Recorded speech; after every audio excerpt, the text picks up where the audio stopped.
Hola, soy Fabi y en este video les voy a presentar un hito en la historia del diseño moderno, la escuela Bauhaus, 1919-1933. En los años posteriores a la Primera Guerra Mundial, nacía en Weimar, bajo la batuta de Walter Gropius, la gran empresa didáctica de la Bauhaus. Era al mismo tiempo una escuela y un taller, desde donde artistas y arquitectos europeos tratarían de encontrar a comienzos de siglo la clave de unión entre la creación artística y la incipiente tecnología industrial del mundo moderno.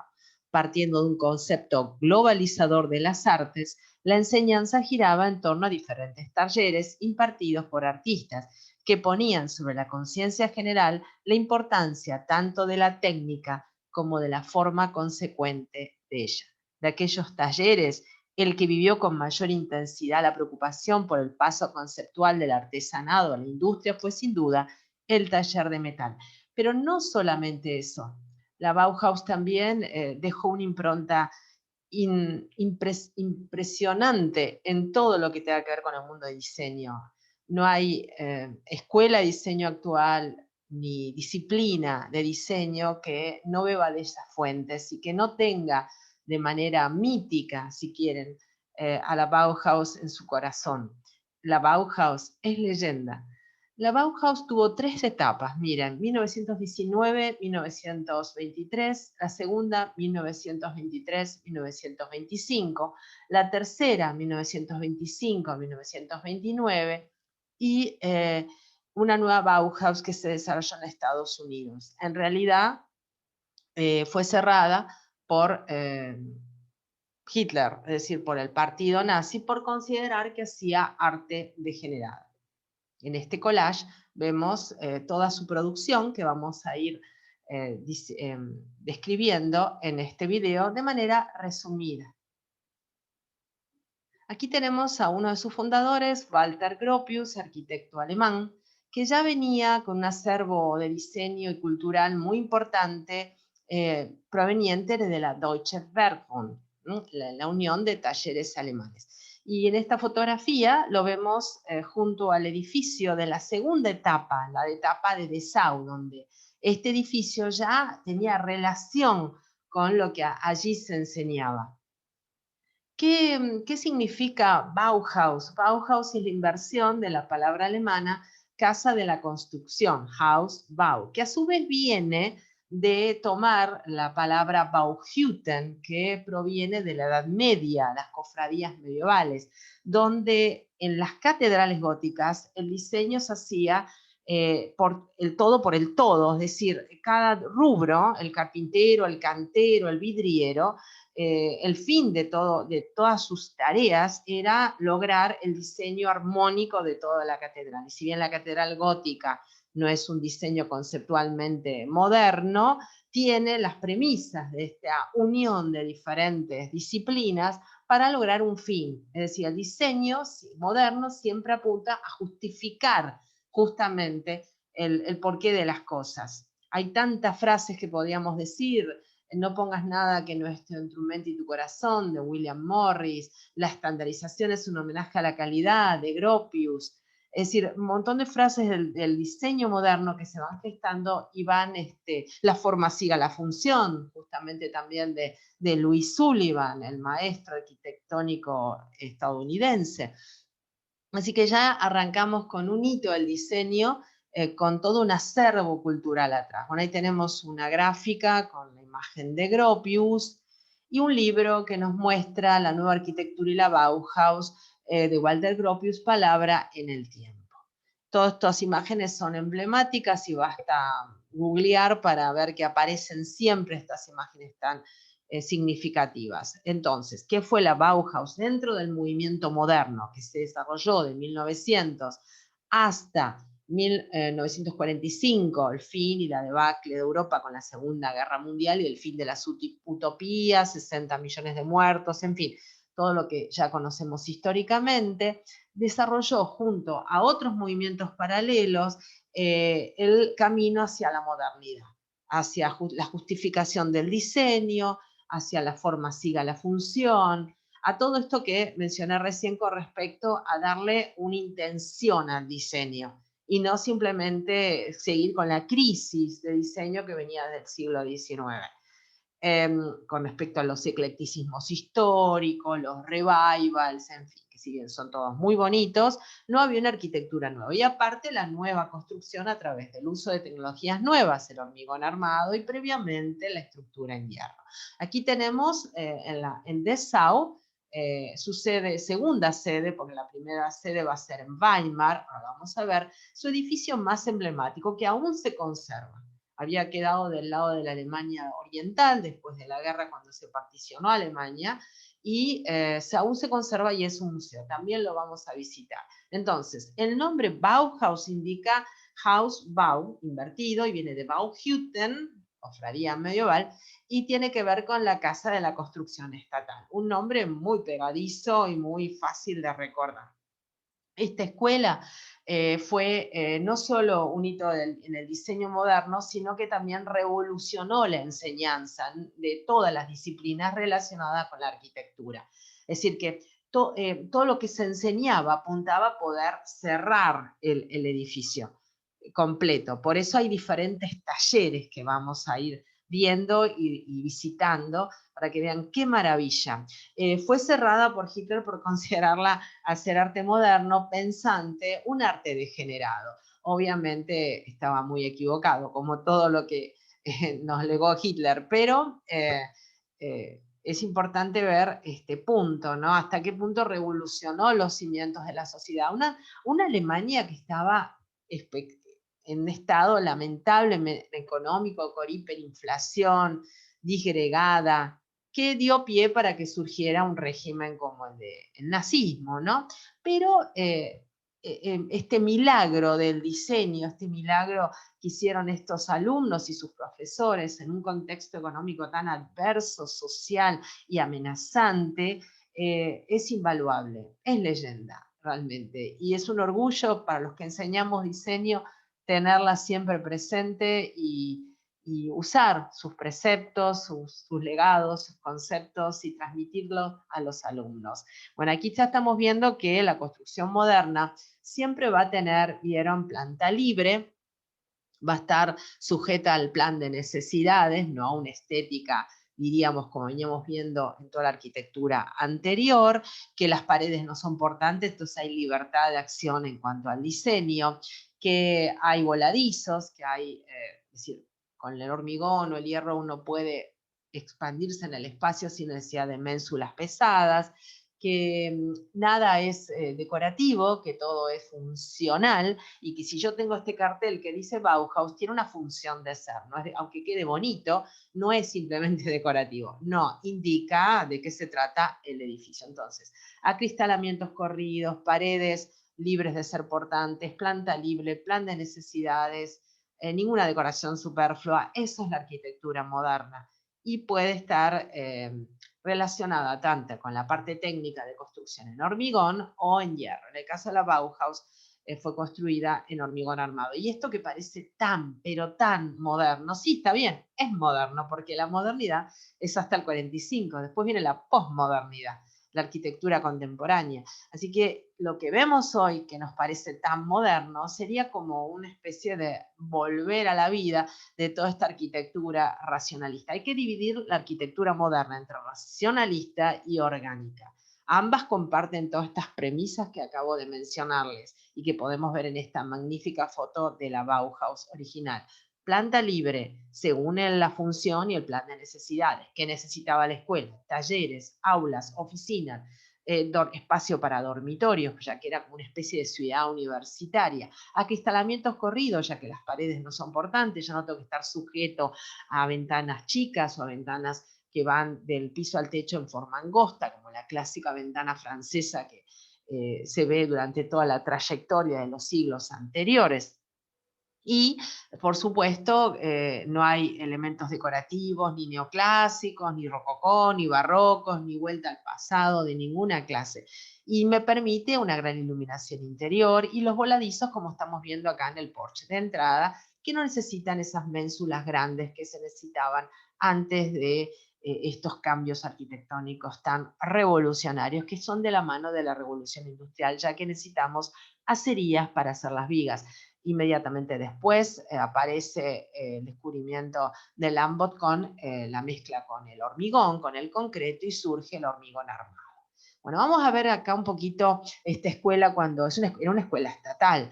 La primera escuela, con la sede en la República de Weimar, tan mencionado esta república, inclusive en la historia económica del siglo XX, por su famosa hiperinflación que no tenía control. Se dice que en aquellos tiempos emitían tanto dinero para pagar las costas que se les había impuesto a Alemania por la Primera Guerra Mundial, que hasta empapelaban las paredes con los billetes porque no valían nada los marcos. Así que costaba, por ejemplo, qué sé yo, un huevo 3 millones de marcos. Imagínense lo que es un lápiz, costaba varios millones de marcos. Imagínense lo que sería estar en ese contexto. Yo personalmente conocí la hiperinflación de la época alfonsina acá en la República Argentina, pero esta le gana de una manera impresionante como en el hito de la historia de la economía. Claro, Alemania empezó a emitir billetes para pagar todas sus deudas, y en ese contexto de caos, de decadencia y demás, surge esta maravilla increíble. Bueno, a Gropius se le da la dirección a este arquitecto que ya venía de la Deutsche Werkbund como anticipo de la Bauhaus, se le da en este edificio la dirección de esta escuela estatal. Estamos viendo que es un edificio que, si bien tiene grandes acristalamientos, todavía pervive una estética de época. Y comparemos con la segunda etapa, donde pueden conseguir fondos para empezar a construir en un terreno con un nuevo lineamiento que sea acorde a lo que se enseñaba, este edificio en Dessau, que es del año 25, y donde ahí es lo más emblemático que uno recuerda en cuanto a la Bauhaus. Miren, estas fotos son de época, del taller de fotografía de la Bauhaus. Ahora vamos a ir viendo cómo se enseñaba y cuál era el fin. Como dije hace un ratito, el plan de necesidades exige tener un sector de dormitorio, sector de talleres con grandes acristalamientos, oficinas y demás dependencias. Es por eso que tiene este formato. No es un formato, diríamos, simétrico como puede ser un Versalles, por ejemplo, ¿no? Ahí se ven más imágenes originales, hermosísimas fotos, porque la Bauhaus integró todas las disciplinas del diseño. Ahí surge también el afianzamiento del diseño industrial, la gráfica, que ya venía del siglo XIX, el interiorismo, que ya viene tradicionalmente siendo practicado por artistas de todos los tiempos, acá se constituye como una disciplina. Y cómo se enseñaba, ahora vamos a ver, realmente el que le gusta el diseño, los que venimos del diseño, sería mágico poder meternos en la máquina del tiempo y por lo menos ir a pedir la inscripción en la Bauhaus. Habría que saber alemán. Pero bueno, se aceptaban de todos puntos del planeta, ambos sexos, sin ninguna restricción. Es uno de los puntos también que Hitler vio que había demasiado caos y demasiadas disidencias y discusiones ideológicas, y eso es lo que enriquecía a la Bauhaus, que había gente de todos los orígenes y que se le daba cabida a las mujeres hasta cierto punto. Ahora vamos a ver. Esta es una foto actual que se la ve a la Bauhaus, muy restaurada, a pesar de que quedó del lado de la Alemania Oriental y no se la descuidó. Por lo menos está el edificio original. Una foto en época invernal, una foto en época primaveral. Actualmente es un lugar de exposiciones, de reuniones. Por ejemplo, aquí en esta imagen vemos una gran convocatoria hace unos años. Y estos acristalamientos corridos, lo que llamamos el curtain wall, que va a ser uno de los hitos importantes en la arquitectura moderna racionalista de Mies van der Rohe, de Ludwig Mies van der Rohe, uno de sus grandes directores. Y si ustedes pueden percibir, detrás de los vidrios se ven las losas de hormigón con sus columnas que lo sostienen, y estos eran los talleres de la Bauhaus, que nos permiten tener luz natural, contando que estamos en un país del norte, Alemania. Entonces era fundamental esta relación con la luz diurna para poder tener mayor, diríamos, iluminación para los trabajos de taller. Ya estamos viendo dentro de sus pasillos y distribuciones fotos actuales, que es moderno. Uno dice, sí, moderno, pero esa silla es la famosa silla Basili del año 24. ¿Cómo del año 24? Sí, porque lo moderno, como les dije, es hasta el 45. Entonces está bien hablar de que lo moderno es de otros tiempos. Sí, hoy en día estamos dentro de lo contemporáneo, lo posmoderno, y revivimos esto. Y no necesariamente le hacemos, le hacemos gala a la modernidad, porque volvimos al eclecticismo histórico en muchos aspectos. Pero bueno, va y viene la cosa. Y la modernidad racionalista puede ser espectacular, pero a veces por su falta de emoción o apunta solo a la racionalidad o a un montón de cosas que ahora vamos a ir analizando, no se presta tanto a la vivencia cotidiana de muchas personas que creen que les parece frío esto. Igual es maravilloso. Por eso hay que relacionar la diferencia entre modernidad orgánica y modernidad racionalista. En este canal tienen un pequeño videíto que habla de varias tendencias decorativas y ahí menciono justamente este tema de desde la modernidad hasta la posmodernidad, las diferentes propuestas. Aquí vemos una imagen de un auditorio, miren qué maravilla, otra vez digo, que parece de estos tiempos, y sin embargo es de la época de Dessau, ¿no? De la década del 20. Podríamos tal vez apuntar a que todo diseñado por los propios integrantes de la Bauhaus, profesores, directores de talleres y alumnos, porque el fin de la Bauhaus era laboral también, insertar el diseño en el mundo moderno, casar el arte con la vida. ¿Mm? Y tal vez los tubitos fluorescentes o las luminarias que ven no sean, dado que las lámparas estaban en proceso de evolución, no tenían las lámparas pequeñas que tenemos hoy en día, por ahí está condicionado, pero igual realmente uno podría decir que son luminarias de LED sin problema.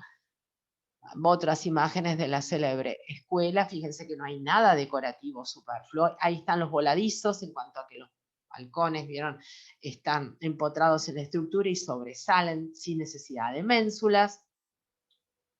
Son fotos de época, esa foto de época, esta es una foto actual.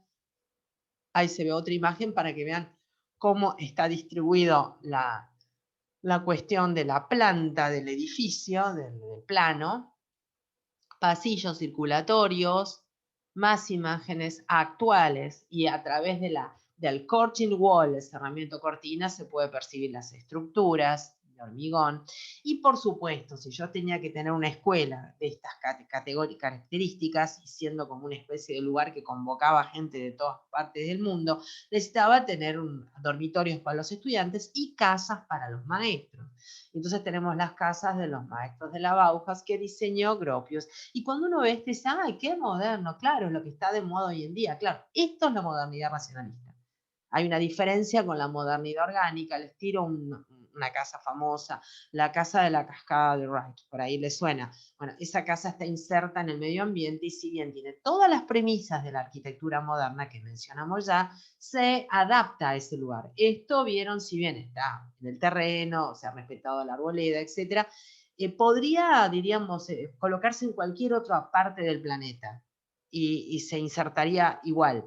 En cambio, una arquitectura orgánica como la Casa de la Cascada o la famosa Villa Mairea de Alvar Alto, que son ambos, Wright y Alvar Alto, modernos orgánicos, se adapta al lugar. Está específicamente pensada para el cliente, para el lugar, para la idiosincrasia de ese pueblo. Entonces es diferente a la modernidad racionalista. La modernidad orgánica trasciende como vanguardia inclusive a nuestra época, la modernidad racionalista queda como revival. Ahí está el punto. La otra toca un poco lo que nos falta con esta, el corazón, la emoción. Y un poco también no quedarnos con algo tan estructurado y frío. Siwan es maravilloso, es magnífico. Sigamos viendo aquí una foto actual para que vean cómo se asocia lo que llamamos arquitectura moderna, muy llamado arquitectura moderna. Ustedes se preguntarán, ¿y cuál es la arquitectura contemporánea de vanguardia? Si vamos a la vanguardia, más vanguardia, y la de construcción, que sería, vieron, ya un cachetazo a la posmodernidad y la modernidad le dio el cachetazo a la modernidad racionalista. Es muy interesante toda esa secuencia. Les comento, hay un libro de Taschen, la Bauhaus de Magdalena Drostre, que es la curadora o que organizó el archivo de la Bauhaus en Berlín a partir del 1980. Imagínense que Hitler los cerró. ¿Cómo vino la secuencia de las 3 etapas? Después de Dessau, corridos por la amenaza nazi, se tienen que ir de vuelta, van a Berlín y se establece en la vieja fábrica de teléfonos abandonada, y de ahí después ya la cosa se pone muy pesada y terminan exiliándose. Muchos van a parar a Estados Unidos y se funden con entidades educativas de Norteamérica, y es de ahí que le dan un gran impulso a Estados Unidos en cuanto a diseño. Y a partir de que en el año 1980 se intenta hacer un archivo de la Bauhaus, se rescata todo lo original, planos, maquetas. Es por eso, si se dan una vueltita por Berlín, pueden ver el resultado de este archivo y este museo permanente. Bueno, aquí vemos otra imagen también del edificio de Dessau, que es el que más se adapta, el único que se adapta a lo que la Bauhaus nos va a querer transmitir. Una foto histórica, se ven ahí unas personas en la entrada con sus bicicletas y sus atuendos de la década del 20. Y una foto actual.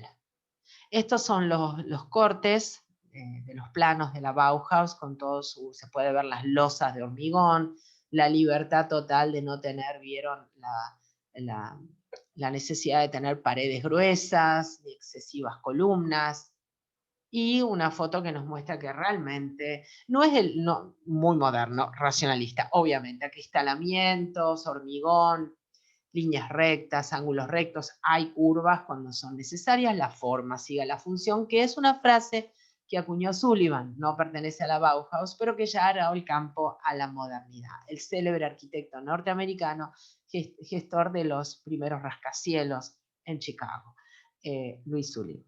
Y bueno, esto, que es una imagen actual, bien conservado el edificio, contrasta, miren, si bien esto también es espacioso y moderno, el edificio original que se le asignó a Gropius para hacer esta escuela municipal de artes y oficios y renovar la enseñanza de la arquitectura y poder integrar. Miren qué comparación, ¿no? Con esto, ¿ven? Con las escaleras del edificio de Dessau. Entonces, Weimar contra Dessau, igual la intención estaba, modernizarse. Otra imagen tan emblemática de todo el cuerpo del edificio original de Dessau, unas axonométricas también para que vean, son originales de época.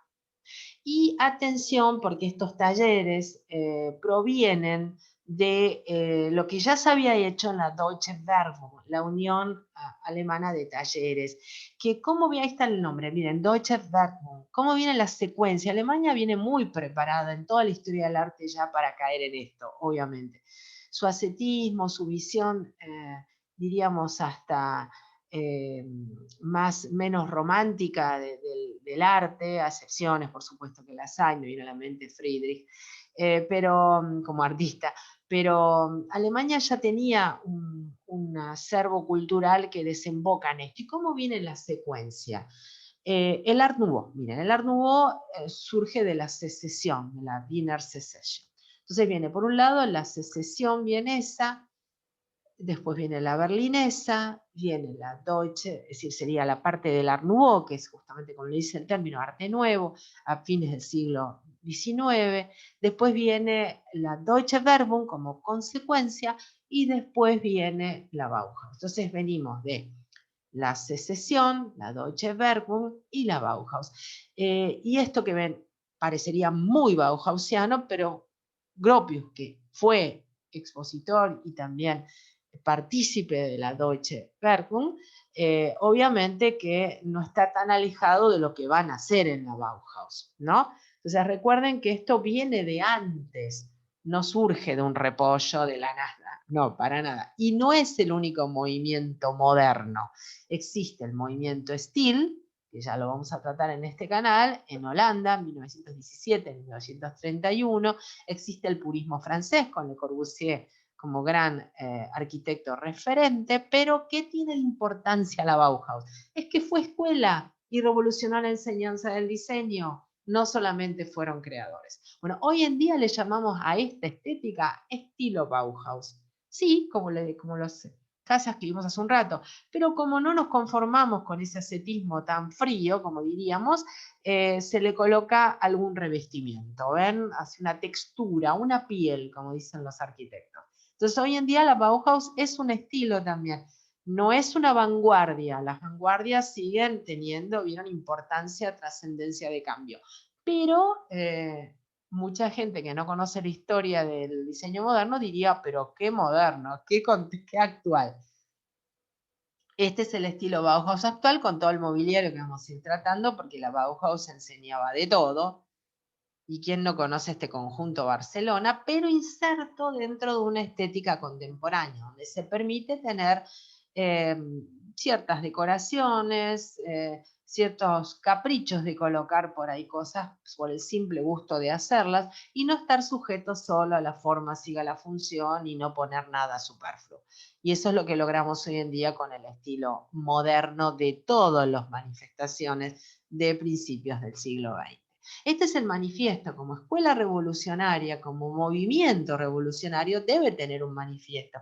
Y yo les mencioné hace un rato la Catedral Gótica, y bueno, en este manifiesto escrito por Walter Gropius, aparece una estrella sobre la Catedral Gótica. Y no es porque van a hacer una copia de lo, como hacían en el eclecticismo histórico del siglo XIX, un revival gótico. No, lo que van a tomar es esto de los Bauhütten, las cofradías medievales que hacían que la catedral tuviera tanto éxito con su funcionalidad como tal, porque todos trabajaban en conjunto para un fin que era el edificio. Y esa es un poco la clave de esto. De ahí que en el manifiesto aparezca esta imagen dibujada. Algunas imágenes de época para que vean, a veces desentonan los diseños que hacen con la vestimenta, que si bien estaban vestidos a la última moda de la década del 20, suena extraño todo, pero pasa siempre con la modernidad. Frente a cualquier edificio moderno, inclusive puedo mencionarles la Ville Savoie de Le Corbusier, una estación, un auto contemporáneo, y dice que bien, acorde. Y en el futuro estacionaríamos un plato volador y acorde. Y en el pasado, cuando uno veía estacionar un Forte, decía acorde. Y cuando uno ve esas fotos antiguas, diga, che, pero este auto no condice con esta casa. Y bueno, eso pasa, van acompañando los cambios. Y eso es lo fantástico del movimiento moderno, lo trascendente, que se despoja de todo eclecticismo histórico, de toda copia, y cortan por los años y dicen, bueno, basta, dejemos de copiar, hagamos algo nuevo. ¿Hay antecedentes? Sí, por supuesto. Está Adolf Loos, famoso arquitecto, que decía, el ornamento es un crimen. Ahí justo es lo mismo que decíamos, no pongas nada que sea superfluo, ¿no? Así que ya viene arando el campo o el diseño desde finales del siglo XIX. Aquí en esta foto histórica, los maestros en el tejado del edificio de la Bauhaus. De izquierda a derecha podemos ver a Joseph Albers, Minard Schepper, George Mugen, Laszlo Nojolinagui, que después fue director también de la Bauhaus, Herbert Bayer, Joe Smith, Walter Gropius, Marcel Breuer, célebre alumno de la Bauhaus, se convirtió en director de talleres, Vasily Kandinsky, quien no conoce a ese célebre pintor que fue un lujo de profesor de la Bauhaus, Paul Klee, también célebre pintor suizo, Lionel Feininger, Gunther Stolz, una de las alumnas de la Bauhaus que se dedicó a lo textil, y Oskar Schlemmer, que fue el coreógrafo que dejó un legado impresionante con respecto al ballet que vamos a ver. Fotos hermosas para que vean ahí de los alumnos y sus profesores. Parecen ángeles entre un aura de nube y son magníficas porque las fotos las sacaban ellos, porque había un taller de fotografía también en la Bauhaus. Se dedicaba a todo, al diseño gráfico, a lo textil. El fin era la arquitectura. Recuerden esto de que hay un todo a llegar. Ahí se ven fotos. En este caso son de prácticas de albañilería, porque se practicaba todo, obviamente. Y el célebre afiche de la Bauhaus, que hereda esa tradición, que tiene el afichismo desde los célebres Pierre Bonnard, Toulouse-Lautrec, Aubrey Beardsley, genios absolutos del diseño gráfico relacionados con el movimiento Art Nouveau y finales del siglo XIX, después del impresionismo. Y aquí vemos un cartel contundente, ¿no?, que habla de una exposición en el año 23 que se iba a desarrollar en julio-septiembre en Weimar, una exposición de arte de la Bauhaus. Uno cuando ve este se queda directamente prendado del afiche y se le queda en la mente por ser tan simple, tan contundente sus líneas, tan impactante. Son esos afiches que hoy en día escasean porque ahora somos muy complicados, retorcidos, y cuando uno ve un afiche o una propaganda gráfica o fílmica, uno no se acuerda bien de que era el producto a vender, porque tiene toda esa complicación, hasta diríamos fuera del producto. Vamos a otra gráfica, fíjense este afiche original de la Bauhaus con los alumnos en sus atuendos del ballet que vamos a ver, y todo esto está hecho por los propios alumnos del diseño gráfico de la Bauhaus, más afiches tan famosos, con esa letra que inclusive la pueden encontrar en el Word. Inclusive si ven acá las imágenes que yo puse, tienen abajo la letra, la tipografía Bauhaus del año 93. Una estampilla de correo, recuerda la Bauhaus, y vamos concretamente a ver. Nos metemos en la máquina del tiempo y queremos estudiar en la Bauhaus. No hay restricciones con respecto al género, vamos a ver algún detallecito con respecto al género al que uno pertenece y con respecto al origen. Eso sí, re exigente, y acá uno no se podía quedar atrás en cuanto a la parte académica. No es así, había que rendir bien en la Bauhaus.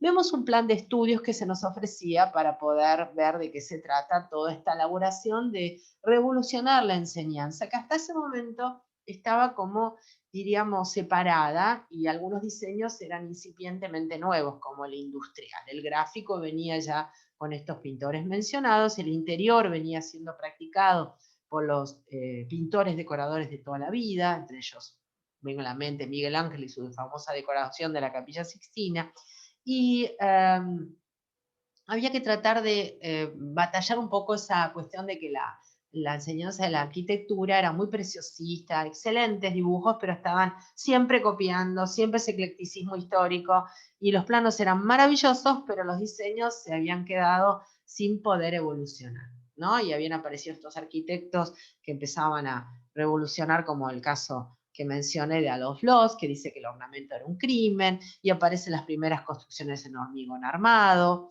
En fin, bueno, vamos a ver el plan de estudios. Este está en alemán, aquí puse también uno en inglés si quieren, y vamos a notar que el fin de esto era eran como 4 etapas que se hacían, diríamos, en 4 años, y llegar a estudiar arquitectura habiendo pasado por el curso básico, que es el que está en el borde concéntrico de todos estos anillos que se van estos anillos concéntricos que van hacia el centro. El primero, el curso básico, estudio elemental de la forma, de los materiales en talleres. En la segunda etapa es estudio de los materiales, estudio de la naturaleza de las cosas, el estudio del espacio, la perspectiva, la composición. Una vez que uno pasaba estos 2 talleres, pasaba a la ejecución. Si yo voy a fabricar, a diseñar un producto determinado, como vamos a ver, un mueble, una tetera o un juguete didáctico, debo saber, al dirigirme al industrial, porque esto está relacionado con el diseño industrial y la fabricación en serie, ¿cómo tengo que hacerlo? Es decir, ¿es viable hacer esa silla? Entonces pasaba por los talleres. Había talleres de color, textil, metal, madera, piedra, yeso y vidrio. Estoy leyendo ahí lo que está bien en la tercer anillo concéntrico hacia adentro. Y ahí es cuando uno aprendía a hacer la mesa que estaba diseñando. No es que tenía que ser artesanal, no, ya hemos visto que se anticipó Tonet con esto a través de la fabricación en serie de sus sillas y mobiliario. Pero tenía que tener una idea al diseñar eso, si era viable, era factible. Por eso que tenía que saber manejar como estudiante de la Bauhaus, de acuerdo a mis gustos, los metales, los vidrios, o lo que fuera que yo, o saber tejer un tapiz en un telar, ¿entienden? Una vez que yo elegía estos talleres con un tutorial, es decir, unos profesores que me tutoreaban, muy novedoso porque muchas universidades hoy en día lo hacen, tener un tutor que te guía, decía, bueno, vos te conviene esto, aquello.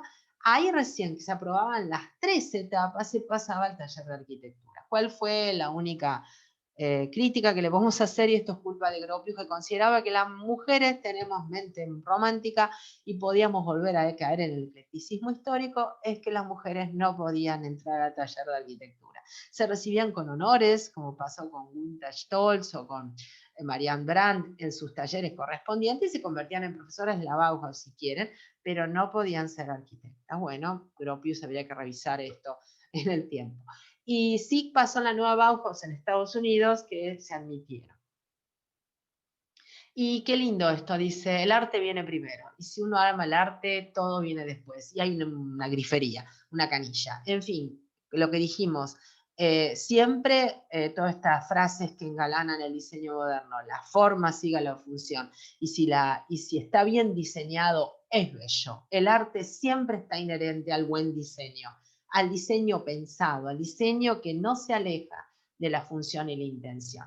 Tenemos afiches de época y miren qué célebres profesores. Kandinsky, ¿quién no conoce a Kandinsky con sus magníficos trabajos pictóricos de abstracción? Fue un profesor inclusive que, si bien uno se lo imagina un bohemio, nada que ver. Vivía con su esposa ahí en la sede de la Bauhaus, en una de estas casas que vimos, y tenía un régimen estricto de horario de clase, ir a la casa a comer, dormir una siesta, volver y retomar las clases. Y ahí vemos una célebre litografía de Kandinsky. ¿Por qué se las muestro? Porque si este pintor tiene esta tendencia abstracta y un manejo del color alucinante, las enseñanzas como profesor en la Bauhaus van a estar relacionadas. Ahí tenemos otra litografía más. Les comento que Kandinsky es un artista que no le encuentra intenciones a lo que hace en cuanto a la parte abstracta. Viene ya de otras etapas antefigurativas, por supuesto. Basta recordar los movimientos alemanes expresionistas, donde él fue integrante, el caso de El jinete azul, de Blau Reiter. Pero después un día dicen que él entra a su taller, entre la penumbra que entraba por la ventana, ve uno de sus cuadros pata para arriba. Y dice, vi la cosa más hermosa que había visto hasta ese momento, un cuadro mío dado vuelta. Y ahí empezó a indagar constantemente sobre la no significación de las cosas, la abstracción y la no figuración. Y surgió como el gran artista abstracto del siglo XX y un profesor de lujo para la Bauhaus. Y siempre que vemos la Bauhaus, hasta en un magneto para heladera, lo asociamos con un triángulo amarillo, un cuadrado rojo y una esfera azul. ¿Y a qué se debe este? Porque hay una teoría de diseño que elaboró en sus clases este célebre profesor. Miren ahí la asociación del color, la forma, el volumen y el peso que tiene el color. Y a sus alumnos les hacía este ejercicio plástico maravilloso. Le decían, bien, históricamente y diríamos conceptualmente y psicosensorialmente, los humanos vemos que los ángulos obtusos, agudos y rectos se asocian con un color y una estabilidad de forma. Entonces, el amarillo, el triángulo, se asocia con el ángulo obtuso. Vieron, muy cerrado y con esas puntas incisivas y un color incisivo como es el amarillo. El ángulo recto de 90 grados se asocia a lo más estable y se puede establecer como un cuadrado de color rojo bien pesado que se apoya. En cambio, el ángulo agudo es el del amarillo, me confundí. El ángulo agudo, amarillo, el ángulo recto, el rojo, y el ángulo obtuso, más abierto, tiene que ver con el círculo y con la esfera. Y si hablamos de círculo, esfera, lo asociamos con lo etéreo, con lo que puede subir, y ahí lo asociamos con el azul. Entonces, amarillo, triángulo y ángulo agudo, rojo, cuadrado, ángulo recto, y azul, ángulo obtuso, el círculo. A su vez, el triángulo lo asociamos con la pirámide, el cuadrado con el cubo y el círculo con la esfera. Bueno, él decía, perfecto, despójese de todo condicionamiento y empiecen a diseñar de manera abstracta, intercambiando diferentes formas y diferentes colores y ángulos. Y ahí están, con estos tres pajaritos insólitos, vemos que de repente el triángulo se pinta de rojo y se establece, queda pegado al piso, el amarillo se vuelve etéreo y empieza a flotar junto con la esfera, y podemos ver que el cuadrado por ahí puede hasta volar, miren, y se tiñe de azul, de una forma así horizontal, bueno. Entonces, ven, qué bueno, qué buen ejercicio plástico les hacía hacer este célebre artista a sus alumnos. Por eso tuvo tanto éxito. Y uno dirá, ¿y a dónde vamos a parar con esto? Y es lo que pasa cuando a veces uno como docente le explica a los alumnos que las primeras materias de las carreras de diseño llevan muchas cosas que no se concretan con algo real. Dice, ¿por cuándo vamos a diseñar un interior, una silla, un afiche? Tenemos que pasar primero por estas materias previas de primer año, donde se les abre la mente, como hacían en la Bauhaus, para que después, cuando lleguen al diseño, tengan todo este bagaje atrás. Bueno, miren a ver cuál es el resultado, si realmente dio resultado, y sí, obviamente que sí. Y siempre se asocia a esto, la Bauhaus Party, la fiesta de la Bauhaus, es la mezcla de estas figuras pitagóricas perfectas, estos ángulos que se asocian a ellas, y los tres colores primarios, rojo, amarillo y azul, que son ancestrales en el mundo cultural artístico humano. Porque tienen que recordar que hasta las pirámides antiguas estaban pintadas de estos colores, y el famoso Partenón griego del siglo V también. Ahí se ve también la tipografía característica, era una ficha de exposición del año 68, después posterior, y como siempre se asocia este ejercicio plástico. Hablando de colores, célebre artista Johannes Itten, el suizo, que tenía costumbres bastante exóticas y que le ponía verde a Gropius. Eso es lo que tiene de bueno la Bauhaus, discutían entre ellos, tenían muchas disidencias, que aprovechó un régimen como el de Hitler para decir, bien, se pelean entre ellos, hay que tratar de disgregarlos como sea, porque son un peligro de todo punto de vista. Bueno, este señor, Johannes Itten, muchacho Johannes Itten, se vestía con estos atuendos tan característicos, inclusive hasta con mamelucos, ¿no?, amarillos en sus clases, y desarrolló toda la teoría del color que conocemos los profesores, en mi caso que enseñamos color también, la teoría del color. Su libro, La teoría del color, está disponible en cualquier librería actual, una joyita absoluta, más allá de que hay cambios colorimétricos de acuerdo a las cuestiones de tintas actuales con respecto a los rojos y demás. Estos son los ejercicios de color, los contrastes que él hacía y que son excelentes para poder abrir la cabeza al color, y el libro es una joya poder leerlo porque no es nada aburrido. El producto de esto, miren, de estudiar el color como lo enseñaba en sus clases, es justamente lo que después da origen a que los chicos que diseñaban no solo supieran manejar los talleres, lo que habían aprendido en talleres, sino que supieran dar color a esto, obviamente. Bueno, parece ser que hacían ejercicios de yoga y demás, hacían dietas con ajo, que eran como una especie de una mini secta metida dentro de la Bauhaus, que tenían su propia filosofía, hasta de meditación. Muy abierta era, por cierto. ¿Cuál fue el producto de esto? Que una alumna jovencita como Alma Busker pudiera dedicarse, según el tutor que la guió y los consejos, a hacer los talleres de carpintería y dedicarse a los juguetes didácticos, que están tan de moda hoy en día y que a los chicos les encantan estos colores y son tan pregnantes, y aparte abren su mente, y no son novedad de la Bauhaus los juguetes didácticos, ya existían desde antes en el siglo XIX. Pero aquí, bueno, esta alumna puso en práctica el fin de su estudio en la Bauhaus, que era justamente dedicarse a todo lo infantil, hasta también dedicarse al mobiliario de un kinder, un jardín de infantes. Así que bueno, recuerden estos nombres célebres, porque aparte hasta se hacían el embalaje y la gráfica. Se interactuaban entre los diferentes talleres, por ahí los alumnos de diseño gráfico hacían la gráfica, la propaganda. ¿Qué pasó con la Bauhaus con respecto a Hitler, que los perseguía? Y como en una escuela estatal les cortaban los subsidios. Entonces no tenían más dinero. ¿Qué tuvieron que hacer? Salir a poder vender estos productos y hubo industriales alemanes, recuerden la Deutsche Werkbund, que era la Unión para Talleres Alemanes, que estuvieron dispuestos a poder comprar esto, sabiendo que esto era un diseño que iba a tener una gran salida comercial. Entonces, su fuente de ingresos y dentro de este caos económico espantoso que fue la Alemania de aquellos tiempos, fue vender lo que hacían. Sin plata para comprar un lápiz, con la presión nazi encima, en una Alemania decadente, caótica, lograron los mejores diseños del siglo XX. Así que no hay que dejarse bajonear por los problemas, hay que salir adelante porque a veces estas dificultades hacen que se destile imaginación, como pasa siempre en el arte y en el diseño, es un poco la historia del arte eso, y el diseño dentro de ella.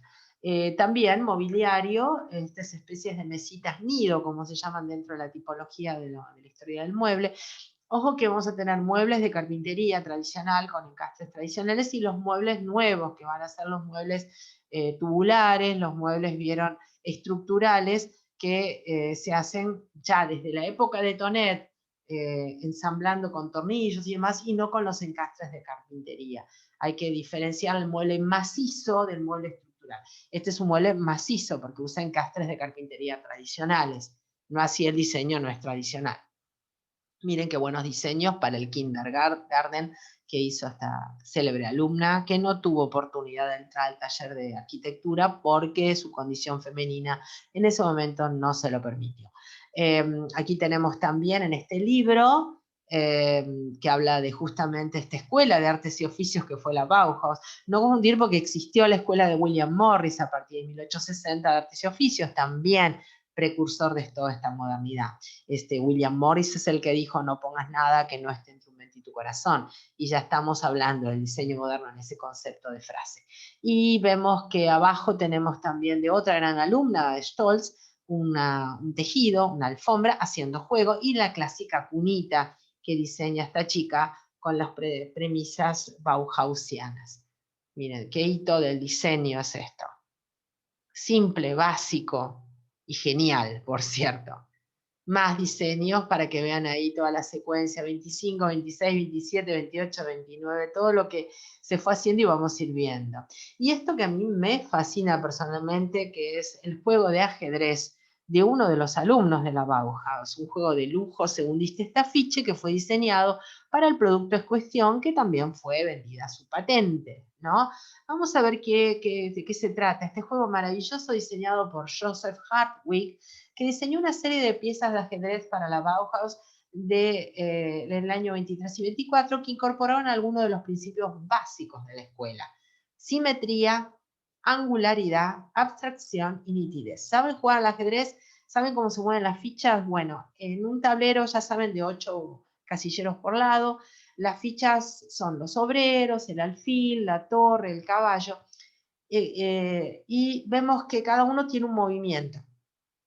La reina, el rey que puede moverse para todos lados, el alfil que se mueve en diagonal, la torre que se mueve en forma ortogonal y el caballo que salta 2-1. Bueno, las fichas que diseñó Joseph Hartwig tienen que ver con el movimiento. Un acierto increíble, aparte una estética que aparte se puede poner de adorno esto porque queda divino. Miren, justamente el caballo es como un ángulo recto porque vieron salta 2-1, la torre es bien plantada, bien sólida, se mueve en forma ortogonal y de izquierda a derecha y para derecha izquierda y para arriba y para abajo. En cambio los peones se mueven solamente uno y el alfil se mueve en diagonal. Así que miren, las fichas tienen el diseño que expresa el movimiento. Increíble, una joya. Y parece tan contemporáneo y tan bonito. Venía con su mesita, con todo venía. Miren, de arriba es estéticamente para poner en un cuadrito. Hermosísimo. Bueno, esto es uno de los grandes logros de la enseñanza que planteaba la Bauhaus. Y corresponde justamente al diseño. Otro gran logro, y esto pertenece a una niña, una chica, Marianne Brandt. Ella se dedicó al taller de los metales, su famosa teterita, hermosa, hoy en día es un hito del diseño. Lamentablemente, como tiene una carga muy, diríamos, como Gropius decía, la estandarización es un homenaje a la calidad. Creías firmemente y ciegamente que la industria iba a hacer las cosas de una manera de gran calidad, estandarizada en una gran calidad, y no siempre es así. Esto hoy en día tiene un dogma adherido encima de diseño muy fuerte, y cuando uno lo ve dice, esto debe ser caro de por sí. Tiene que pensar que estas cosas se diseñaban en su momento para todo público, inclusive para el público de escasos recursos como el público obrero, que era para todos, para todas las personas que quisieran tener una vida digna, y eso también lo plantea Le Corbusier con su arquitectura, si tener una vivienda digna, tener utensilios dignos para una ama de casa que seguramente era obrera y llegaba a su casa y tenía que tener todo funcional. Bueno, lamentablemente, por la carga alta que tiene de buen diseño y que hay que seguir líneas muy específicas para lograr que esté bien, que no se degrade y que termine rompiéndose o no funcionando bien. Así que tiene que tener altos estándares de fabricación. Y después, encima, el dogma de diseño que le adherimos encima por una cuestión cultural, estos productos hoy en día se venden caros, lamentablemente, bajo licencia. Y bueno, esta teterita mide 7 centímetros de altura y medio, es una teterita de esas de bar para servir té, y qué funcional, tapita giratoria, piquito antivuelco, cruceta para apoyarlo y no quemar el mantelito, y una agarradera que puede ser tanto del primer plástico que teníamos en ese momento, la baquelita, o de ébano, y no ébano por lujoso, sino porque es térmico. El único plástico que teníamos era la baquelita, que se desarrolló durante la Primera Guerra, y al no tener baquelita se podía utilizar el ébano, que es una madera térmica. Y los remaches que ven acá son funcionales y quedan lindos. Es parte de la estética, la forma sigue la función. Hermoso diseño, perfecto. Se dedicó a hacer otros diseños, pavas, jarras, cafeteras, y se dedicó al taller de los metales. Y que esta chica pasó por el taller de Paul Klee, de Kandinsky, de Johannes Itten, y cuando llegó el momento de elegir con un tutor qué hacer, ella se volcó a los metales. Y fue al taller de metales, y que la chica sabía manejar la forja, la aleación, el anodizado, que es un tratamiento, no sé si llegan a ver, que la tetera está dorada, no es de oro, no es de bronce, está anodizada, un proceso económico para evitar que las cosas se oxiden.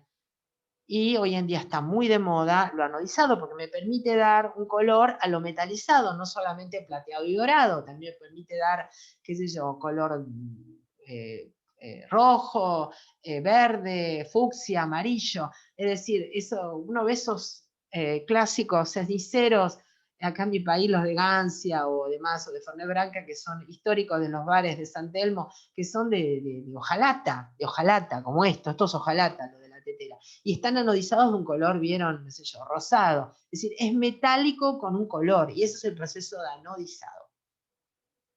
Maravilloso todo, sorprende. Y vayamos a otro alumno, Wilhelm Wagenfeld, que este sí después entró al taller de arquitectos, era varón, la famosa lámpara de él, que es tan simple y económica en su concepto, porque es de opalina. La opalina es ese vidrio blanco que se ve hasta en los frascos de consumo de productos de conserva, abajo una vitrea. En ese momento no había acrílicos, había baquelita solamente. Los acrilatos son de los 40, así que estamos hablando de la década del 20 acá. Se le coloca una base de vitrea, de vidrio, hojalata, ¿no?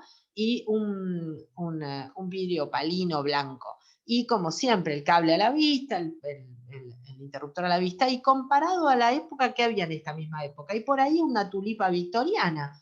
Vieron que estaba correlacionado con la época, y esto sería muy raro.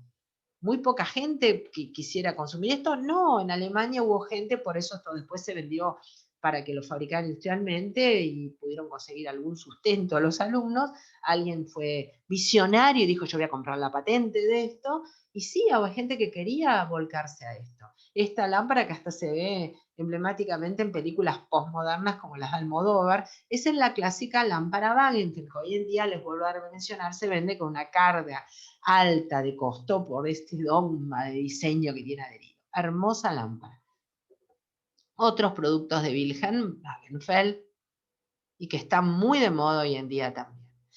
¿Quién no ha visto esta lamparita de escritorio tan característica en metal anodizado? Y bueno, lámpara para mesa de dibujo, ideal para la Bauhaus, ¿no? Más, estos son piezas originales, ven lo que está machucado, ¿vieron? O está despintado, y son lo que hace Madeleine Drostre, justamente Madeleine Drostre, cuando busca por todo el mundo archivos y lo que se salvó de la Bauhaus, del régimen nazi, y lo vuelve a gestionar y traer al museo al archivo de Berlín, a partir de los 80. Una lámpara de colgante de techo, y plafones para iluminar las paredes, un aplique, perdón, este es un aplique, el anterior era un colgante tipo plafón, este aplique, y ¿quién no ve esto en una casa de iluminación actual? Por supuesto, acompañando a los picaportes. Estos son los picaportes que acompañan a la arquitectura moderna que vimos, esa arquitectura que es tan característica de la modernidad racionalista, donde se ven los tornillos, un picaporte anterior, victoriano, lo que fuera de época de estilo ecléctico, ocultaría los tornillos. Acá los mostramos, porque la forma sigue la función, al igual que se mostraban los remaches en la tetera de Marianne Brandt. Hermoso, y hoy en día esto es un diseño imperecedero. No, miren, qué diseño actual, pero no es actual, es de la época de la Bauhaus. Una locura total, ¿no? A los que somos de diseño nos rompe la cabeza, perdón la expresión. Y vamos a conocer la Gunther Stolz, que era esta chica, miren que aparte las fotos son divinas, parecen fotos de grabados antiguos. Ella aprendió, por supuesto, a tejer en gobelinos y todas las técnicas, pero ¿cuál es su producto? Un diseño moderno en cuanto al tapiz, para acompañar todo esto, estos productos que se hacían para una arquitectura moderna. Vemos también una foto de época, ahora vamos a entrar al mobiliario, que sí es increíblemente moderno. Una alumna vestida a la usanza del 20, miren, con ese clásico atuendo de los años. Estos son los años locos, los años del jazz, los años del pasaje del cine mudo al cine sonoro, de la ley seca, de los gángsters, de los grandes rascacielos de Nueva York. Y se la ve a la chica acá vestida con sus zapatitos, pollera y todo época de los 20, con una máscara que proviene del taller del teatro que vamos a ver. Y Marcel Breuer, un alumno eximio de la Bauhaus, que hizo carpintería, hizo también el taller de metales y terminó diseñando este hito llamado esta silla, que es una silla no maciza sino estructural, basado un poco en lo que ya venía viendo pues, con Tonet, pero lo hace en metal, hace la famosa silla Basili, una silla del año 24. Por supuesto que se graduó con honores, fue director de taller y terminó siendo arquitecto. Esta silla es uno de los grandes hitos de los clásicos del 20. Y se inspiró mirando el manubrio de su bicicleta, increíble. Y terminó haciendo esta silla que es muy cómoda, que se copia hoy en día y que los diseños originales están hechos bajo licencia y hay que pagarles derechos a la Noli International a partir de los 50 y cuesta carísima la silla. Pero hay variantes truchas, como decimos acá en Argentina, o copias, pero la original sigue las medidas originales, de Marcel Breuer. Ahí se la ve en otra imagen para que vean que se puede recordar la W de Vasily. Vasily Kandinsky fue su profesor favorito, de ahí que le llama Vasily a la silla. No hay que confundirla con la de Le Corbusier Slim, que es muy parecida y es de la misma época, diseñada por el célebre arquitecto, pero esta tiene este formato adelante que les puede hacer recordar la W de Vasily. Ahí tienen, hoy en día se la venden en todos lados de manera bajo licencia, sin licencia, variando las medidas, pero es un clásico de lo que llamamos clásicos modernos hoy en día. Otro diseñador fue también alumno Albers, que trabajó acá más que nada, ven, la madera, y combina, la madera puede trabajarse en forma estructural. ¿Qué significa? Ahí lo están viendo, hay tornillos. Cuando la madera se encastra, hablamos del mueble macizo, caja y espiga, caja y muesca. Cuando la madera se trabaja en forma estructural, se atornilla, como hacía Tonet, se atornilla, se clava. Entonces estamos hablando de un mueble estructural y no de carpintería tradicional. No tiene nada que ver con el diseño, pero tiene que ver con qué se elige. Así como la chica que trabajaba en los juguetes, ¿se acuerdan? Alma Brugger hacía también mobiliario de kinder, lo hacía con la tradicional carpintería de mueble macizo. Acá Albers no, y no lo hace como Breuer, que lo hace con metal, lo hace con madera. En cambio, ven, tenemos acá de vuelta el mueble estructural metálico con el célebre conjunto Barcelona 29 de Mies van der Rohe, que no fue alumno, fue director de la Bauhaus, pero ya era considerado un gran arquitecto, y lo deben recordar, vamos a ver algunas obras arquitectónicas de él, y este conjunto es espectacular, lo hizo para la exposición que se hizo en el año 29, y Alemania presentó diseños de la Bauhaus allí. Y este sí que tiene un dogma importante de diseño y la cobran carísimo, y aparte es casi artesanal porque Mies, así lo llamamos cariñosamente a Ludwig Mies van der Rohe, Mies solía pensar para un público más alto, de grandes estándares económicos también, y acá hay mucho artesanal, el pulimento de la cruceta, he hablado con algunas personas que han puesto un taller para hacerlas, patentándolas y no teniendo que pagar la licencia en la NOL, pero por supuesto hay que variar las medidas, ¿no? No se puede hacer lo mismo. Hoy actualmente se fabrica en Roma y en Estados Unidos y es carísima, vale como $5.000 una de estas originales. Es fabricada hoy en día. Esto fue hecho para el pabellón Barcelona 29, que es un gran ejemplo de la arquitectura racionalista de Van der Rohe. Fue rehecho en la década del 90, de 1990, porque había sido... era un stand de exposición, como hacían todas estas exposiciones en aquellos tiempos. Les voy a recordar que la Torre Eiffel es un stand de exposición, teóricamente.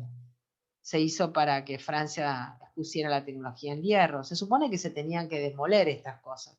Bueno, se demolió y se volvió a construir, y quien no va a Barcelona en peregrinación a ver este hito del diseño. Dibujos originales de Mies. Y de Mies van der Rohe, ven, vamos a trabajar al final de esta presentación, la casa Farnsworth. ¿Ven? Era un stand de exposición para recorrer una vivienda, pero vieron, voladizos, construcción, planta libre, estructuras portantes libres de las paredes. En el caso de Van der Rohe trabaja mucho el metal anodizado y las placas de mármol. Es un poquito más lujoso Van der Rohe, apuntaba a un público de clase alta en sus diseños de viviendas. Y ahí se ve lo clásico de él, esa tonalidad fumé en los vidrios y esos trabajos de metales con una tonalidad. Hay una escultura de Maiola y espejos de agua. Y esto es una instalación actual de la posmodernidad que alguien dedicó a colgar ropa. Muy bueno. Todo se adapta. Miren cómo sigue vigente la modernidad dentro de la posmodernidad. Bueno, esas placas de serpentinita verde, ese mármol, que hacen un juego cromático, y adentro otros mármoles también de colores muy intensos, marrón. Y este salón donde se exponía, era una exposición donde este stand lo que muestra es la tecnología de la arquitectura moderna, que mencionamos todas las premisas que tiene. Y para eso había que fabricar un mobiliario acorde, porque en el caso de lo que veníamos viendo hasta ahora, en la arquitectura ecléctica histórica, uno tenía todos estos revival de muebles que, bueno, si quieren, acá tienen para ver en este canal los estilos Napoleón III, Louis Philippe, el victoriano, en fin, esa cosa ecléctica de revival y pastiche. Bueno, acá no podemos poner una silla Napoleón III. Hoy lo haríamos en la posmodernidad, en lo contemporáneo, porque tenemos esas mezclas, porque volvemos al pasado y mezclamos con lo moderno, y le daríamos un dolor de cabeza a los de la Bauhaus, o más bien un náusea. Pero Van der Rohe dijo, no, ¿qué voy a poner acá? Sillas acorde al stand, a la construcción que hice. Y es por eso que se llaman Barcelona 29. Bellísima. ¿Saben en qué cambian hoy en día? Que antiguamente estas cintas, estas bandas, estaban trabajadas con tornillos, hoy se las popea con remache pop. Pero tienen, y aparte el relleno, que era de crin de caballo o de crin vegetal, y hoy son de espuma. Entonces, todo un tema, los fabricantes actuales te dicen que es un tema volver a replantear los agujeritos que se hacen en los almohadones para que hagan puff, ¿vieron? Para que se vaya el aire y se amolde la persona que allí se sienta.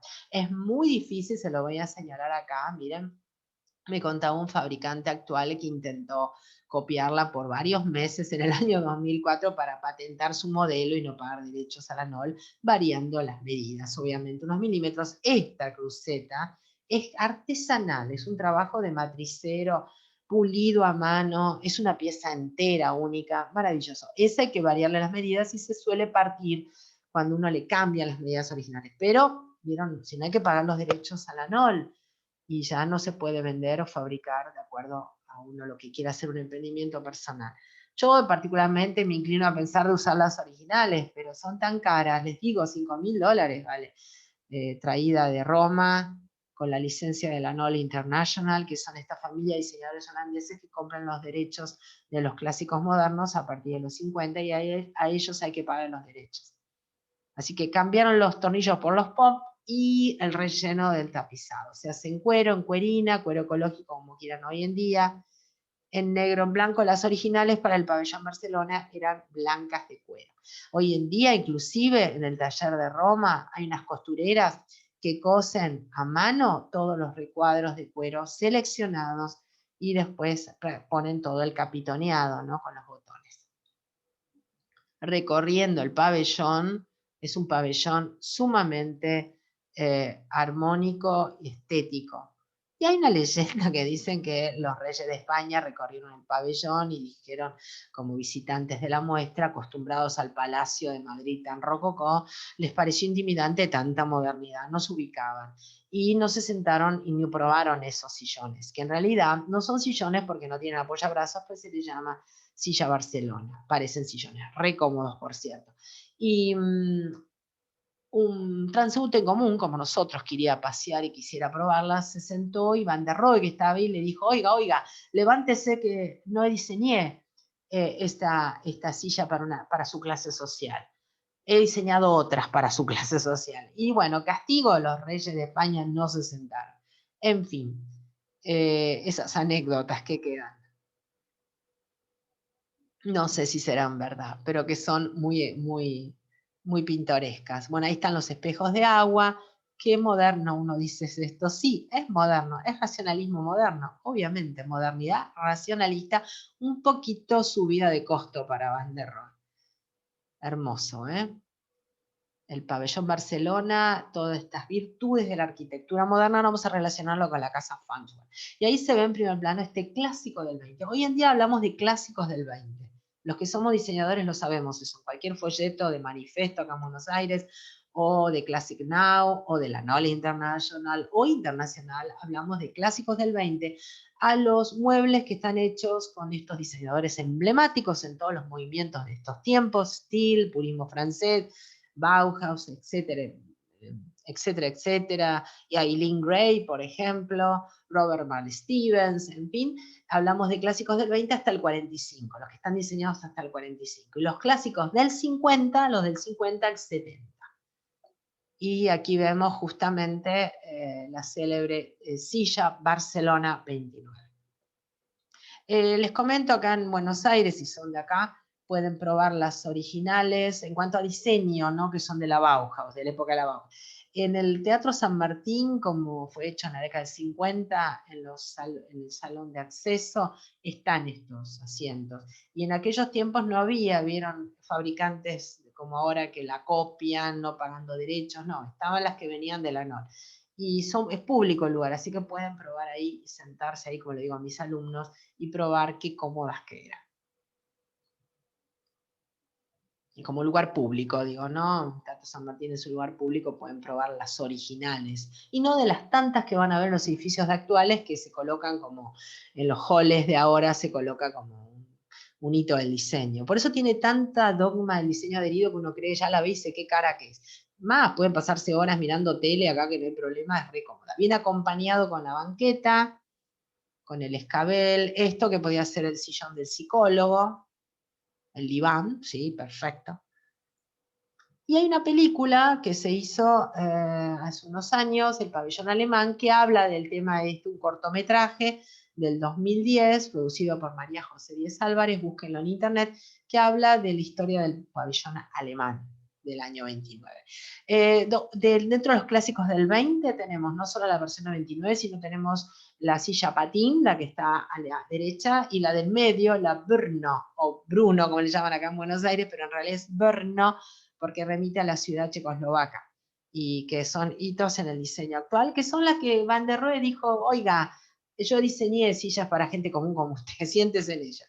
A eso se remitía. Bueno, ahí está la Brno, ahí está escrito, es una silla que viene, tiene como, bascula un poquito, no se sienta y se levanta rápido, se le pega un poquito en el trasero, por decirlo así, pero, y claquetea un poco, pero en realidad es maravillosa. Puede venir con los caños en forma angulosa o circulares, tubulares.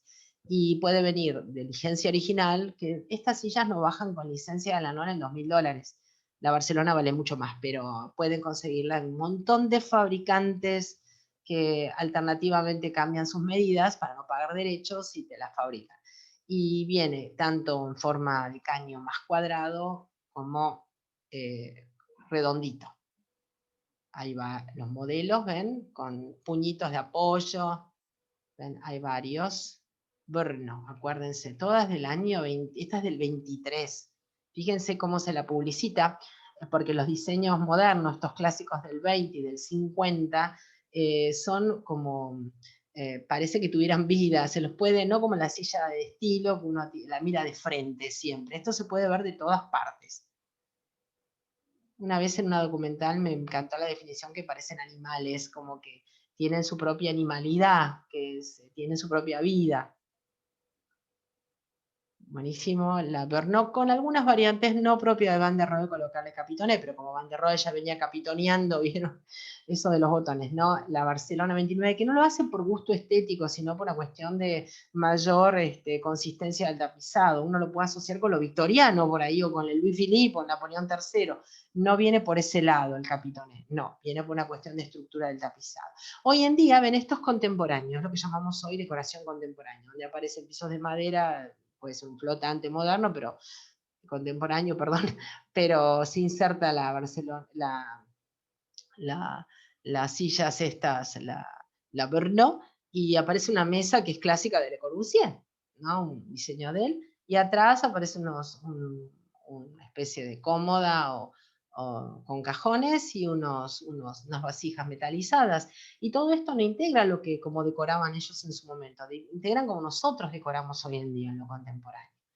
Esto, ven, por ejemplo, está bien, tenemos sus cuadros abstractos, pero tenemos un espejo con un marco con una filigrana, una lámpara también que no es muy funcional desde el punto de vista de iluminación, porque no, la luz es escasa ahí, y estos modernos dirían, pero esta lámpara qué función cumple, y la mesa que tiene una impronta bastante art déco, porque el art déco es la versión decorada de la modernidad racionalista.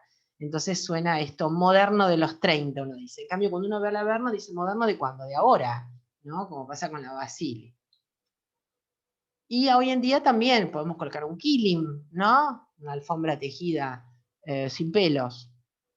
Y parece muy nómade y queda bien. Y los de la Bauhaus no te hubieran puesto nunca esto, porque dirán, che, se llena de tierra, es poco práctico, esto es artesanal, no tiene nada que ver con lo que hacemos nosotros, que es industrial. Y bueno, a pesar de que se pueden fabricar industrialmente los kilims, ¿vieron? No, no es el concepto. Y sin embargo queda fantástico, ¿no? Ahí tienen varias imágenes porque el Averno se utiliza muchísimo como como silla de comedor. En decoraciones contemporáneas, no moderna. Lo moderno es lo que planteaba esta gente de la modernidad racionalista o de la modernidad orgánica. Y ahí lo tenemos a Mies, para los amigos, Ludwig Mies van der Rohe, en su silla patín, que también llamada la cantilever. Y miren el marco, porque es una habitación con boiserie. Está ayornado, modernizado, pero queda bien. Por eso siguen vigentes los clásicos del 20, los clásicos del 50 siguen vigentes. Bueno, acá hay una composición fotográfica donde se lo ve a él con varios elementos de la Bauhaus que vamos a seguir viendo. Ahí está la silla patín. Y puede venir también con una esterilla, que hoy en día se puede hacer en forma plástica o ecológica, si quieren también. Y comparando, ven la diferencia, esto sería entonces Van der Rohe, la silla que sería carpintería estructural, si quieren, hecha en metal, pero se puede hacer en madera, porque el Tonet ya viene con este cambio. Y si no, esto no, carpintería tradicional, con los encastres tradicionales de carpintería, si bien el producto es un producto de la Bauhaus. Eileen Gray fue una gran diseñadora irlandesa, que es paralela a todo esto, pero no integra la Bauhaus. Sin embargo, sus diseños son parte de los clásicos del 20. Ya vamos a ir trabajando, yo voy subiendo al canal toda la historia del diseño de a poquito y vamos a tratarla a Aileen también. Genial. Y fíjense cómo ella también, en esta misma época, en la década del 20, trabaja estos diseños totalmente estructurales. No son solamente de la Bauhaus, son de Le Corbusier, del movimiento Steel, de Robert Val Stevens, un montón de diseñadores. Ahí tenemos un paneo general para que vean a Le Corbusier, que no integra la Bauhaus, pero con toda su producción, con la silla de arriba, la que está en la tira de arriba, en la parte derecha, la silla Sling, que se parece a la Basili, pero no es como la Basili, porque la Basili tenía ese formato de W que esta no tiene, que tiene como una forma de H. Y el Gran Confort, y tenemos la famosa Cheslong, y sus construcciones, y su butacón Grand Confort, y él en su estudio, y su mesa, que se integra con otros clásicos de la Bauhaus hoy en día. Hoy hacemos toda esta mezcla. Por ejemplo, de Eileen Gray, que no es de la Bauhaus, simplemente le estoy mostrando para que vean que es un clásico del 20, el Vivendum, maravilloso, realmente, totalmente funcional. Que tenga curvos no quiere decir que sea caprichoso, no, es una función de ser que tenga el respaldo curvo.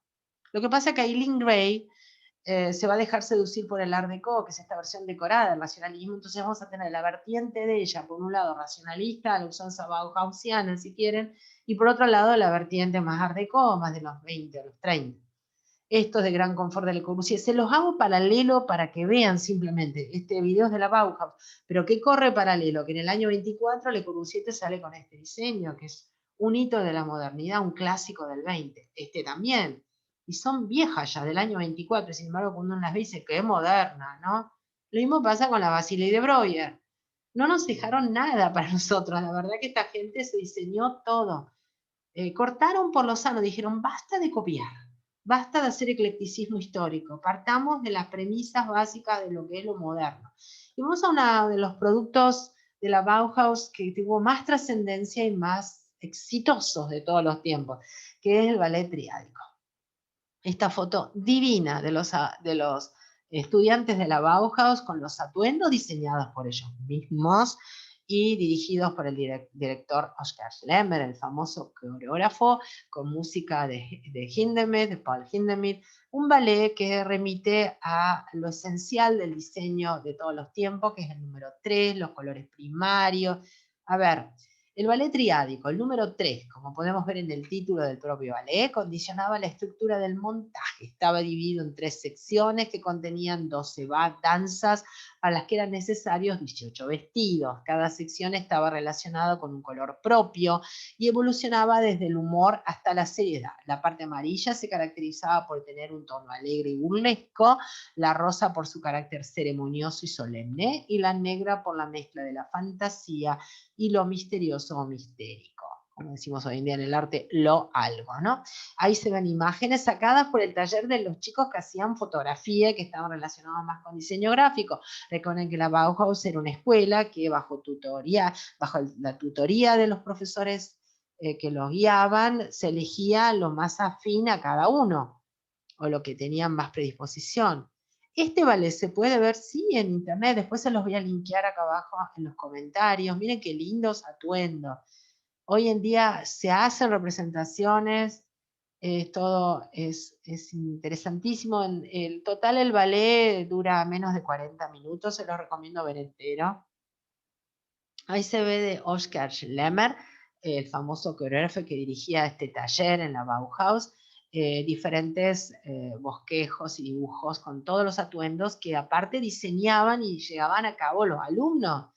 Y como en esta época hice un GIF para que vean movimiento, puede hacer acordar un poco a la obra de Miró también.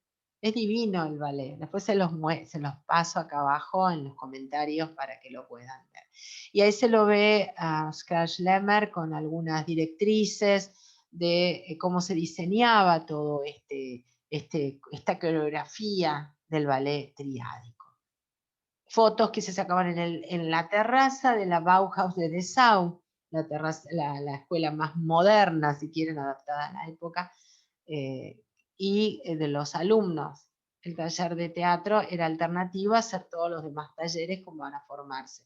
Y un baile, miren qué modernos estos chicos de la Bauhaus, las chicas con minifalda o con shorts, festejando la felicidad que después iba a truncar por la amenaza de los nazis. Y tenían también su propia banda. En ese momento no había rock, pero había jazz, que es el precursor del rock, y hasta tenían una banda, la Bauhaus. Bueno, diferentes actividades atléticas también, y hay algunas caricaturas que intercalan al personaje de Hitler.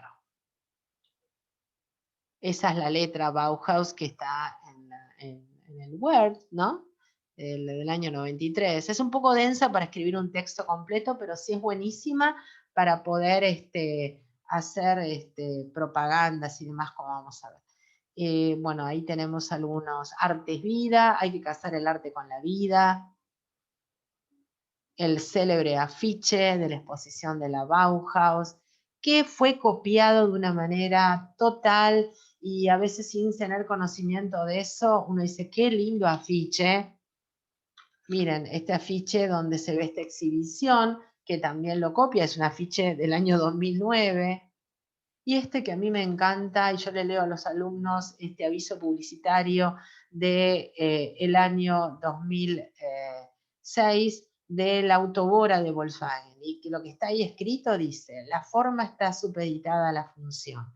Quizás sea esa la síntesis más clara de cómo Volkswagen enfrenta el diseño, compartiendo los principios del movimiento alemán Bauhaus o comienzos del siglo XX que valoran la simplicidad y la elegancia geométrica. Por eso no vas a encontrar cosas sueltas sin sentido en un Volkswagen, porque lograr que nada falte es tan difícil como lograr que nada sobre.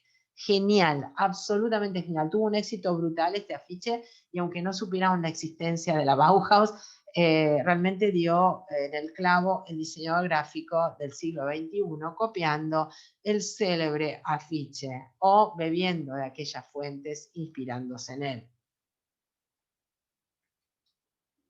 Bueno, más afiches de época, este es del año 23, este que ve el perfil del edificio y que parece una figura humana, un rostro humano, y ahí se puede ver el emblema de la Bauhaus, la Escuela de Arte, algunos productos actuales como este reloj que copian esta estética, el célebre, no recordar el célebre juego de ajedrez, la cunita de Alma Busker, la Basili de Breuer, la lámpara de Wilhelm Wagenfeld, la teterita de Marian Brandt, la Barcelona 29 de Mies, y hoy en día la insertación de estos clásicos del 20, al igual que los del 50, en la decoración contemporánea, donde le colocamos por capricho a elementos decorativos, diferentes texturas y pieles, y quedan espectaculares. Siempre van a quedar bien, como pasa con esta imagen también de la Barcelona, una decoración muy posmoderna actual, que también incluimos clásicos del 50 como los que vemos a la derecha. Más siempre la alusión, y en lo que llamamos el estilo loft, Bauhaus, ¿no? Que también el loft es un producto a partir de los 50 como vivienda, de la mano de Andy Warhol y su fábrica, que era el atelier de él, y nos surge en Nueva York, y hoy también tenemos la estética bauhausiana dentro de los loft, aunque esto no sería totalmente racional. No confundan el racionalismo con el minimalismo. La modernidad racionalista siempre es minimal, siempre tiene pocas cosas. Lo minimal no siempre es racionalista, porque uno puede hacer minimalismo colocando un sillón de época y un jarrón del otro lado. Es totalmente minimal ese ambiente, ahora racional, cero, porque un sillón perdido en un medio del ambiente con un jarrón del otro lado no cumple una función muy específica, pero sigue siendo minimalismo. ¿Ok? No confundan minimalismo con racionalismo. Lo racionalista siempre es minimal, lo minimal no siempre es racionalista. Recuerden eso. Seguimos con el estilo Love Bauhaus. Y este es el libro de Taschen de Magdalena Drostre de El archivo de la Bauhaus. Recuerden la Bauhaus del año 19 al 33. Para que tengamos una relación, el movimiento Stiles del 17 al 31 y el movimiento purista francés arranca de principios del 20 y pervive hasta los 70 de la mano de Le Corbusier. Vamos a finalizar destacando un poco la arquitectura moderna, racionalista, porque ¿qué pasó con estos grandes genios? Bueno, muchos fueron a otros países después que fueron amenazados con el régimen alemán y se cerró la Bauhaus, el régimen nazi, perdón, y terminaron en Estados Unidos, en el caso de Van der Rohe, otros terminaron en Israel, donde todavía existe el movimiento fuerte de recrear la Bauhaus como escuela, pero no tiene mucho sentido porque la Bauhaus está en todos los programas de diseño actuales, ¿no? Y esta casa Farnsworth, que lleva el nombre de su cliente, de Ludwig Mies van der Rohe, donde recuerdan la célebre frase, less is more, menos es más o poco es más. Y Dios está en los detalles. Estas son frases célebres relacionadas con este gran arquitecto. Considerado un ícono y maestro de la arquitectura moderna, esto está a la orilla del río Fox en Illinois, Estados Unidos.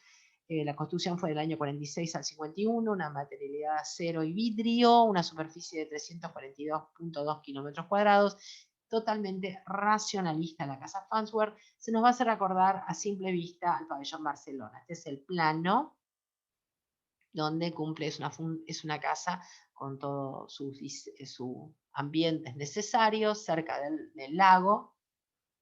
Esa es la estética que tiene, propia de Van der Rohe. No contaron con los mosquitos a la noche, en ese momento la casa está enclavada en este claro, ¿no? De una manera independiente al paisaje, pero el paisaje se inserta en ella a través de lo que vive allí, ¿no? Estas luces atrapaban los mosquitos del lago y no había forma de pararlos. Bueno, en ese momento no había todos los recursos que tenemos hoy en día. Ponerle mosquiteros sería un crimen. Pero bueno, hoy podemos poner un atrapamosquitos de estos electrónicos. En ese momento fue un problema. Ven, por eso no siempre esto es tan funcional como dicen. Detalle nomás, ¿no? Igual es una obra maestra. Miren todo cómo se va distribuyendo. Por supuesto, todo el mobiliario está diseñado por Van der Rohe. Y ahí está nuevamente la planta, el plano, una maqueta electrónica. Y todo esto da origen después a que en Nueva York tengamos otro hito, el Seagram Building del año 50, donde cuántas en nuestras ciudades, en Buenos Aires, en las ciudades que estén, aparece este tipo de arquitectura, donde hay una plaza privada de circulación libre para el público en general, que antecede el acceso al edificio, y el edificio surge desde el punto de vista de oficinas o lo que sea funcionalmente a partir del primer piso. Y abajo es todo un hall donde vamos a encontrar la Barcelona 29, por supuesto, y un hall de acceso donde está la recepción, los ascensores, en fin. Bueno, y está hecho con vidrios tonalizados y aluminio anodizado. Son edificios considerados antiecológicos hoy en día porque se tienen que refrigerar, airear y calefaccionar forzadamente porque no se abren las ventanas. Pero hoy en día sí se pueden abrir en los edificios de ahora y ese problema se soluciona. Aparte, un gran trabajo de limpieza de vidrios. Igual, bueno, recuerden el Seagram Building, ahí se ven diferentes tomas de una maqueta y hace acordar a los edificios acá en Buenos Aires, los que llamamos edificios de Catalinas, próximos a la estación de Retiro y de la Plaza San Martín, ahí con la vista del Empire State y Van der Rohe mirando desde una ventana su obra. ¿Ven? Esa tonalidad que tienen los vidrios, que de noche se iluminan todos los interiores y se puede ver lo que hay adentro, pero de día no.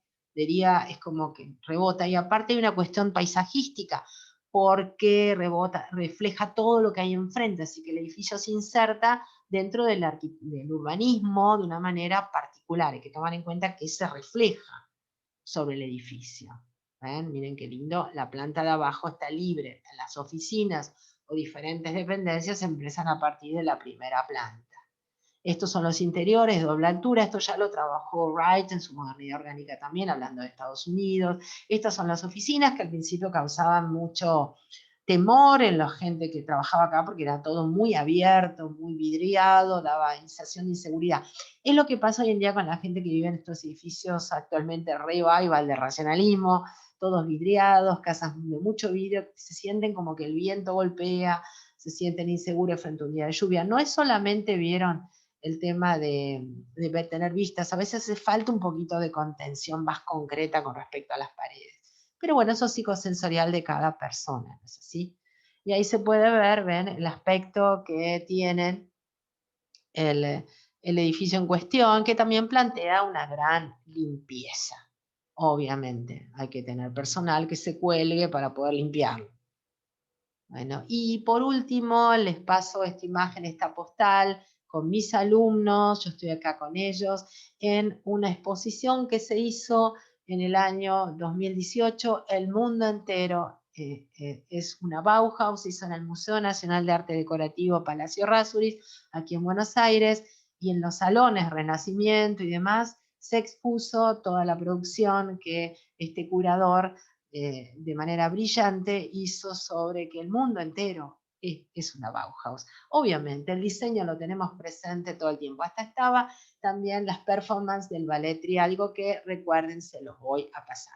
Bueno, espero que les haya sido útil, especialmente para los alumnos de interiores, de arquitectura o de diseño en general, o cualquier diseño que necesiten un resumen rápido de lo que es la Bauhaus, y los veo en el próximo video, que vamos a seguir trabajando el tema del mundo del diseño.